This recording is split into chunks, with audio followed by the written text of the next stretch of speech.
So that brings us to In Focus tonight, and this is it. We ask the question, why politics over Facebook? And to discuss this, we have Subimal Bhattacharjee, social media expert, and Praful Ketkar is editor of Organizer, joining us via satellite link. Thanks very much, both of you, for joining us. Now, we'd start with you, Praful Ketkar. You know, when we look at Facebook or any other social media for that matter, we see that most people generally use this to catch up with friends and well-wishers. Users, may have political opinions, that's true, but it's not all the time. I mean, how effective is it, even for political parties to try and politicize it? At the end of the day, Facebook is a social media platform where people are chatting to one another as if, they are just friends. See, Mark, since 2013-14, we have seen that the way social media platforms are being used effectively to communicate with the people by Prime Minister Modi and many other political parties followed the same path. But what happened, if you see, the debate that is happening globally, especially post 2016-17, the way algorithms and the content that is being censored, managed on social media platforms, it has opened the new debate about freedom of expression, because originally these platforms were meant only to communicate with your friends, establish new connections or revive old connections. So it was just to share free ideas, maybe something, creative thing that you do on your own. But eventually, the way that is happening in all other spheres of life, social media platforms are also getting politicized or effectively used for political purpose.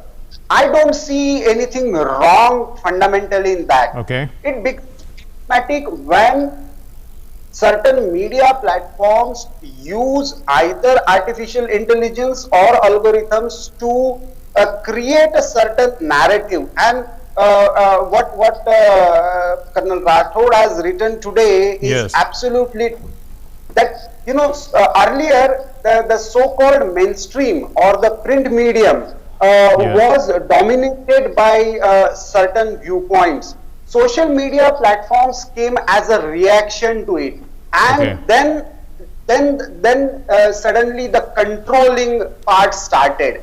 What we are seeing from Congress, or especially if you see in the global debate, whether in Singapore, what happened in the parliament there, or in US Senate, where the questions were raised about blocking the conservative opinions, it clearly shows that there is a tussle to retain the control over opinion making. And that is a real battle that is taking place, which is very unfortunate. Ultimate victim is free speech. Indeed. Mr. Bhattacharjee, let's understand, how a social media platform can actually regulate. They use obviously keywords, algorithms, but those algorithms are not foolproof. They can't actually find everything, can they? Because as Praful Ketkar was talking about Colonel Rajavardhan Rathod's article, and he in fact is quoted saying that millions of posts mocking Hindu gods, abusing right-wing right of center leaders, advanced algorithms of Facebook and community standards fails to catch them. So I mean, this is important to understand. I mean, what is how effective are these algorithms at the end of the day? See, as far as the social media platforms are concerned, basically they are a medium for free expression, as Prafulji rightly pointed out. As more and more, individuals have become digitally inclined, more, you can say, digitally empowered, much of their expression are primarily coming through the social media, and this aspect today is being politicized. It's going in directions that possibly nobody thought maybe even 15 years back. We just celebrated 25 years of internet in India. Yes. I've been a witness to that whole 25 years. Now, if I may say that in the last 10 years, we are seeing this space coming far much more active and often in conflict. Now, having Okay. said so, if you look at this particular battle, the phenomenon, of social media, you can say the big tech, if I may use the word. If you take a term which we commonly use called GAFAM, Google, Apple, Facebook, Amazon, and Microsoft. Now, these are the companies today. They are being feared, even in their country of origin, US, where where Yes. free speech is Yes. fundamentally, one of the biggest factors of the democracy. So even if you pick up now Facebook, which is in this current scenario, and if you see Mark Zuckerberg's deposition to the House Judiciary Committee on the 29th of July last month, where this similar issue was picked up on, he made very clear that their platforms are meant to be neutral and allow everyone to communicate. Okay. Now, Fair enough. it depends upon what is that level of appreciation by a society and where it crosses the thin line. That Alright. thin line in most of the cases of the social media is generally the terms of services that they define very clearly. So by and large, even today you will see that Facebook and Twitter or even others are applying different levels of standards. Now, coming to your point about algorithms and what is happening. Yes, artificial intelligence has come and or is playing a very major factor in terms of I won't say defining your presence in the social medium, but in kind of aiding you or optimizing your presence in the media. But Okay. look at the social media. He doesn't gain if his credibility comes under question. So beyond a certain point, he wouldn't try to doctor with anything that would be detrimental to his rise. After all, Absolutely. this is a revenue-based and ad-based revenue platform, Okay. and that is very much a public conscious activity. Absolutely, it should affect their business interests. We'll bring in Praful Ketkar back into the discussion now. Praful Ketkar, where you did talk about politics, obviously it because of millions of users, massive amount of data, political parties would like to have their say across these millions of users. But what's happening is that we have facts and we have fact checkers and we have fake news, and this has become a whole industry now. And obviously this is pretty political because the fact checkers will be political agents, the fake news could be political. I mean, so at the end of the day, this is much of social media is trying to find out what is fake and what is not fake. See, Mark, we have seen, last election when this entire Cambridge Analytica controversy came up, the way agencies are hired to, and we have, we have seen the controversies around the bot accounts also, how they work, and fake accounts are created. For me, this entire narrative of fake news itself is a fake narrative, because news cannot be fake. If it is news, it can't be fake. If it is fake, it can't be news. What is fake narrative. Now, I'll just give you an example. If you search anywhere, whether Google or any other social media platform, and you talk about, say, data-based analysis of, say, rapes all over the world, and you will immediately find something related to India and calling India as rape capital, and because this narrative is built. There is no data to substantiate that. I'm not saying that there are no crimes against women, but if you see that, the numerical comparison per million, it is much less compared to many European countries or cities like New York, in the US, in India. But still, data is manipulated in such a way that narrative is built. And that narrative building is effectively done through social media. And now, because data is a new currency, and Subimalji is expert in that, he can bring the real issue, I believe, instead of political parties talking about who is controlling the narrative, they should leave it to, and they should allow even companies to have all kinds of people working there. They should allow different voices and different opinions, different ideas to flourish. Yes. The real debate should be about data sovereignty and data security. Okay. Monopolization of data is going to monopolize the narrative. That is the critical issue that we need to address. Indeed, Mr. Bhattacharjee, let's try and understand, about how the regulator or the company can basically say the platform can crack down on its misuse, because it would want to do that to some extent for its own credibility. And we see now they have a stated position that inciting hate and violence and all these things are offensive posts are against their policy. But we know that fake news can be debated. That's, both sides can air their opinion. But when it becomes violent, it has to be removed, and that's their policy. But is there a better system? People report. For instance, if you find something offensive, you report it to Facebook, and they are supposed to remove it if they do a proper investigation. But is there a better system than this particular system?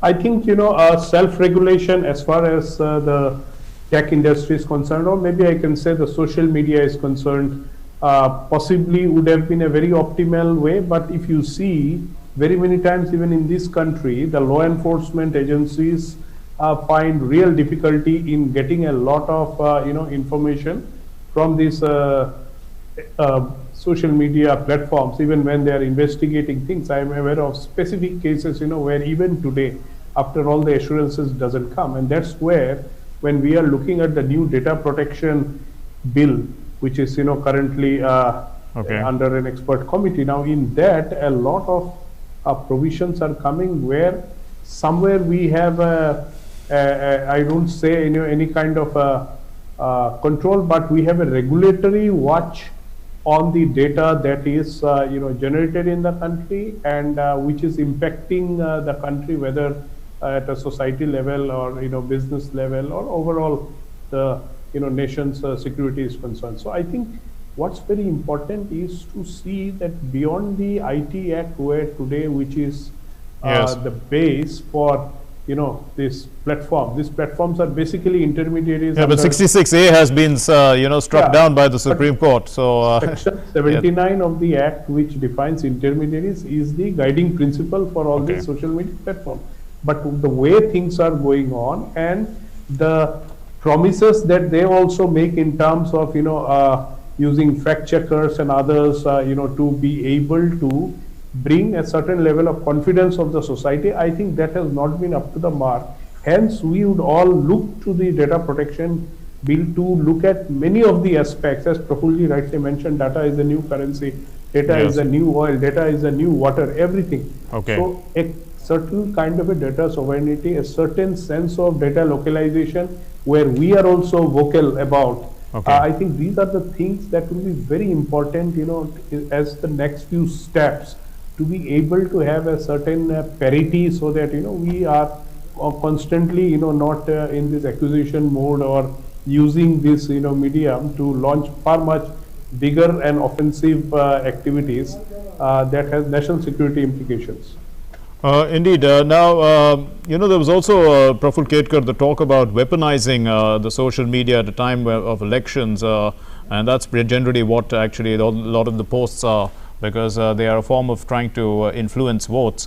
But, we know that if we do go back to the article of Rajapathan Rathore, he was saying very clearly that, there is a left Congress cabal which now who are acting as gatekeepers in a sense of the social media, and they are saying such and such post is offensive and such post should not be allowed, but who gives them the right to do this and stuff like that. So at the end of the day, we tend to focus basically based on what the opinions of certain people who bring out certain issues, rather than allow Facebook to find things on their own. See, Mark, there was an ecosystem which had a monopoly over narratives in India, and nobody dared to question them, because they were a sort of carrying that kind of sanctity and authority over opinion making, and still they occupy a lot of space in media. But what happened? Social media suddenly democratized this process, and even a common man could expose or question this monopolization process. This rattled, many in the ecosystem. That was, and that generally happens when somebody is monopolizing and having a complete control over the system. Whenever somebody questions it, so in that sense, social media was a very revolutionary thing. Yes. But eventually what happens, because this monopolizing tendency was always there with this ecosystem, so they came up with a new mechanism in the name of fact-checking, in the name of labeling something as fake news, in the name of, even using certain employees or certain techniques to shadow ban certain news agencies, certain platforms, certain individuals. Okay. So we are seeing debate related to Twitter in many of the parliaments all over the world. We are seeing debates related to Facebook, WhatsApp related issues that we have seen even in India. Okay. So all these things actually brought us to the larger question. One is the question that you asked to Subimal ji, about the security aspect. The basic problem about the cyberspace is the conventional logic of law is not applicable to cyberspace. Yes. Conventional logic of law was always related to land. Now Okay. the question is, if somebody is routing some offense through a server, how are you going to deal with it? If somebody is going to use data to create misinformation, unrest or conflicts in your society from some other land, how Right. are you going to deal with it?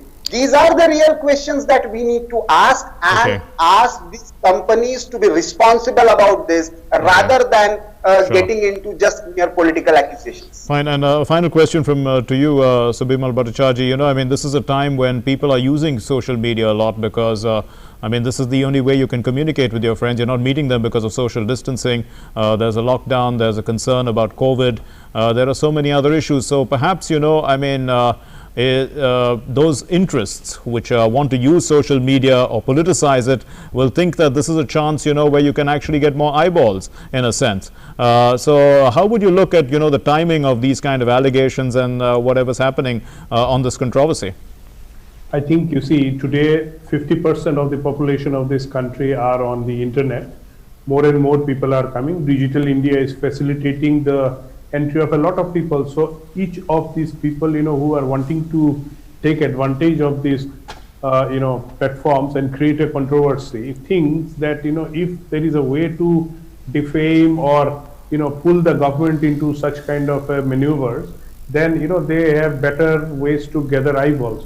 However, look at the, the larger prospects when all these large tech companies are investing in the country and in these times of COVID, where everywhere, people are withholding.